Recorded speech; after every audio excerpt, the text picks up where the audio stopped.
Hello, hello, and welcome back to the 5 Foot Strong podcast. I'm your host, Jessica Gerlach, and on today's episode, we're going to talk about staying fit and active after you turn 30. I was told so many times when in my 20s, it's like once you hit 30, your body slows down. And once you hit 30, your metabolism slows down. Once you hit 30, it's like if you start healthy habits in your 20s, guess what? In your 30s, you don't have to worry as much about it because those habits actually still help you once you're 30. And yes, it is known that, like, yes, the metabolism starts to slow down. But if you are eating healthy, in your caloric range, you're eating quality of food, focusing on your macronutrients, which is like your proteins, your fats, your carbs. Um, if you have all those healthy habits that then when you turn 30, you are still in the go. And guess what? When you turn 40, you'll still be in the go if you keep those habits up. It's about those people that are sitting on the couch when they're 30 and have every excuse possible, kids, work. It's like, I don't have time. Guess what? If you don't have your health, you have nothing. And so it is important. We can always find excuses to do things that we don't want to do. But if you take time to prioritize your physical and mental health, you will be healthy when you're 30.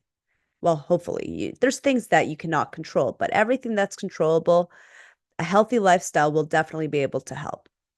So whether you're eating, maybe in your teens and your 20s, you had a super fast metabolism and you were able to eat really anything you wanted without gaining a pound. Well, maybe when you're 30, you shouldn't be eating all you want. It's like maybe you should be watching what you're eating and maybe that will help. So, losing weight also as you get older, it comes down to a calorie deficit.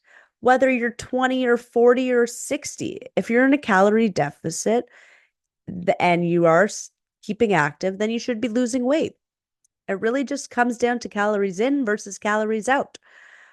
So yes, everybody's metabolism slows down. In my case, my metabolism seems to have gotten faster because I've actually kept off my 100 pounds that I had when I was in my teens and I was in my 20s. So, as long as you keep those healthy habits, as you age, you can age gracefully, healthy, and get the best quality of life. Because in the end, we have the choice. If we make it to our God bless, if we make it to our 80s or 90s, we could be that 9-year-old that's walking and driving and having all the quality of life and living his best life. Or you could be that one that's living on all these machines in an old folks home or in a hospital.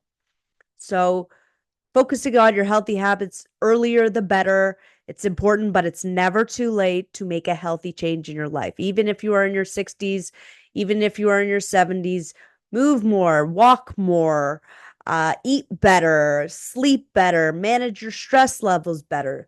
There's always room for improvement at any age. So it's important to remember that. And also know that if you are in your 20s and you are listening to this, take take care of those habits now. It's important because it is the earlier the better you figure it out, the easier it's going to be as you age. So, you know, don't eat everything you possibly can because your metabolism can take it, or don't just not move at all because your metabolism's moving fast. Again, a balanced life, move your body, eat well, sleep well, manage the stress. It all is takes its toll in your body, and that comes down to how you feel, how you look, and all that kind of stuff. So you can love your body in your 30s, you can love your body as it ages, because if you age gracefully and you're healthy, there's nothing to really worry about there. I want to take a fast turn for a second. I got to experience something really cool that was personal to me. And I got to be a virtual caller on Watch What Happens Live with Andy Cohen this past week. Um, to me, that was such a cool experience when Andy just said, We have a virtual caller, Jessica from Toronto. It's like, I know he might have a million callers, but to me, I was like, wow, this is cool. Andy Cohen just said my name. And Andy Cohen is somebody I've looked up to for a long time in a professional way. He has built himself up from nothing, and he has made himself one of the most name um, household names in television today.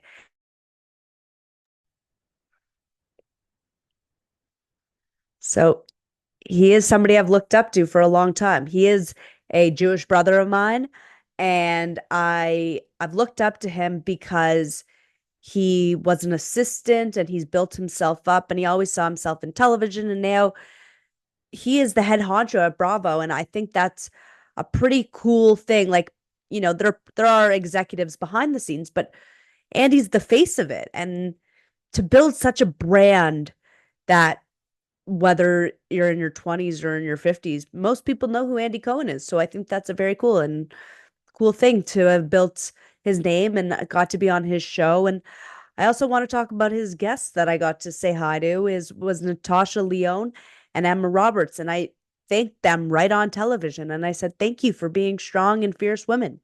And they're unapologetic. It's amazing to see women that, you know, especially Natasha, she's built her career as being unapologetic. She is who she is. You either rather like her or hate her. And I want to take some tips from that because I think that's strength. She has confidence in herself. And she's really good at exuberating that female empowerment. And I think that's really cool to see as a strong woman myself from Toronto, Canada, speaking to these like Natasha's from New York, and Emma Roberts is comes from a famous family, but again, she's also made a name for herself, not from her family name, which is very cool to see. And I think that looking at women in as a strong, fierce, independent women, I think that's a really cool role models to see. And I'm grateful that I got to be have this experience. I'm grateful for my 15 seconds of fame on Watch What Happens Live. It adds to my year of Bravo, going to Tom Tom, going to Jax's bar, meeting Oliver, having Oliver on the podcast, now getting to be on Watch What Happens Live. It's just such a dream come true. Just as because it's not my passion, but I am a Bravo-holic, as you say. So thank you, Andy, and thank you, Watch What Happens Live for having me because that was a really, really cool experience. I also want to talk about one of the reasons why I look up to Andy Cohen is because he talks about his Jewish faith, and he also talks about the rise of anti-Semitism. And one of the things about Watch What Happens Live is kind of why I like it is, he has these Jewish twangs about the show. He has his muzzle of the day. And, he always talks about, I just watched yesterday's episode and he had a baker that was baking apple desserts for Rosh Hashanah. So I really think that that's one of the things I look up to Andy Cohen about because I am a proud Jewish woman now. I know Andy's not a woman, but I am a proud Jewish woman and I want to speak about it because I'm not ashamed of it. There has been this last year. This episode, I believe, will be airing on the first night of Rosh Hashanah, which for the non-Jewish listeners, Rosh Hashanah is the Jewish New Year. And the Jewish New Year is reflecting on what you did in the past year and making changes for a positive, new, and healthy new year. And I've looked back at this last year, and last November 1st, I released my first book. And since then, it's kind of been crazy. I've released a podcast. I've been working like crazy. I've had these really cool experiences, and I'm so grateful and I'm so blessed. But I also, as a Jewish woman, I have to look back in this last year since October 7th and the attacks on Israel. It has affected my mental health. It has affected my Jewish friends' mental health. And it's a hard thing to see this hatred. And this whole thing about my my podcast is about lifting people up, is about strength, is lifting people up. And unfortunately, we've seen this rise of anti-Semitism for people to push us Jewish people down. And I find that really hard. And it's been impacting all of our mental health because we haven't seen this hatred in a long time. And in my lifetime, I have seen anti Semitism in college. That was the first time I experienced it.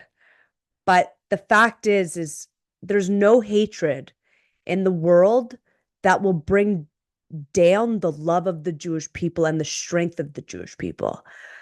And I'm hoping that this next year we can go in getting those hostages back, because as I sit here, I'm grateful and blessed, but I know that there are hostages out there that are still have families that want them to come home, and it is affecting their mental health, and they can't be healthy and they can't prioritize themselves because of the worry and the hatred that as Jewish people around the world we've been getting recently. And that's not strength. To put somebody down, that's weakness. To lift people up, that's strength. And I've seen these riots, these protests. The positivity doesn't come from the pro-Palestinian hatred. We want, as Jewish people, we want unity. We want to be a part of this world just like everybody else. And so for people to put us down just because we're Jewish, that shows a sign of weakness from the other people, from the other side, not our side. We are strong. We will always be strong. We will always believe in ourselves. And I want to take this time to thank everybody and for listening to this podcast, but also a Shana Tova, which means a good year ahead. I want everybody to have a good year ahead. I want everybody to make those positive, healthy changes, because when you make those healthy changes, it not doesn't just impact you. It impacts everybody around you. If you are happy and you are confident and um, have a positive outlook on life, it changes the way you perceive the world. I do have such a positive mindset on the world, and in some sense, you might say I'm optimistic, and I'm hoping that in this next year we can come together. But in the end, all I can control is myself, and I will continue lifting up people. I will continue being a proud Jewish woman. I'm going to share a personal story that, when I was 16 or 17, when I was at my darkest days, I decided as a sign of rebellion, I would get a tattoo. And yes, I am Jewish, and I was told, okay, get buried in a Jewish cemetery. But I'm a very creative person, and it meant a lot to me that I needed something that was represented who I would be at that moment and who I would be at 80, so I could see a light. And the only thing that came to mind of a tattoo that I wanted to get that I would still seem to relate to when I'm 16 or 80 is the Star of David, a Magen David, because I will always be a proud Jew. I will always know where my grandparents came from and how I've been into this world and how I'm very blessed and grateful to come from an amazing family. That Star of David is my sign of strength. I recently went on a trip and I was told don't wear anything that would, uh, you know, because I was traveling alone as a female, and anything that would resemble my Judaism.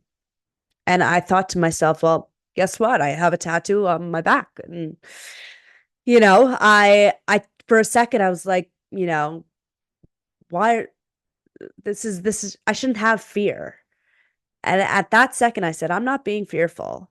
I am proud, and I will wear my Magen David on my neck. I normally wear a chain. I will be proud of that tattoo. I will always know where my strength came from. As a proud Jewish woman, I am not Orthodox. I'm not at any sense, but I am traditional. I do keep the high holidays. I will be celebrating with my family, and we will be grateful that we are together because we know these hostages are not together with their family right now.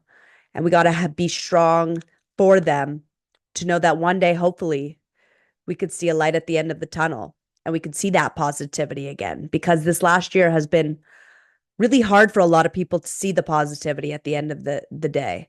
And it's unfortunate, but it's the truth that as Jewish people, we're going to have to fight till the very end. And if we could, if I, as what I can control is if I could spread some positivity, that's what it's about.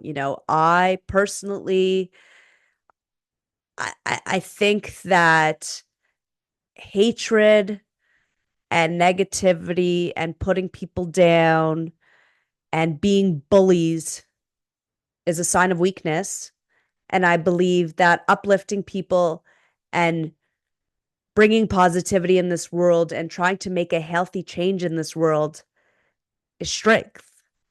And that's kind of what I want to be. I want to be on the side of strength. I want to be on the side of positivity because this is what this podcast is all about. It's about positivity, it's about mental health. You know, our mental health has, as Jewish people, has been affected this last year. And it's because of the hatred that's been geared towards us. And that's not fair. And, but I promise you that no matter, we, we will all stand together at the end of the day and be strong and be proud Jewish people because we do believe in positivity. We do believe in unity. We do believe in strength and bringing the people together and not being divisive and not separating us. Because again, separating and division is weakness. So I'm going to end it there. I want to say Shana Tova to everybody listening. I hope everybody has a great new year. I hope everybody brings a little bit of positivity and uh, uplifts people more in the new year. I hope we all can see the hostages come home and this war come to an end. And I hope that one day we could all hold hand in hand and say we made it through, because in the end, making it through is strength and we will make it through. And I know it kind of got a little deep at the end there, but I think it's important because a strength of mine is being a Jewish woman in this world, a strength that I could say I'm grateful for, I'm blessed for, and I'm going to use this platform to share how I feel about it. Because I think that if I do have a platform, it's important to talk about things that need to be spoken about and the important things. And yes, I could talk about, fitness and mental health forever and always. But, with what's going on in the world with all this hatred, we need to talk about being strong in the sense of uplifting and being positive and not putting people down. And so, yeah, I hope you have a great week ahead. I hope you have a healthy and happy new year. And I'll see you next week. Thank you all for tuning in.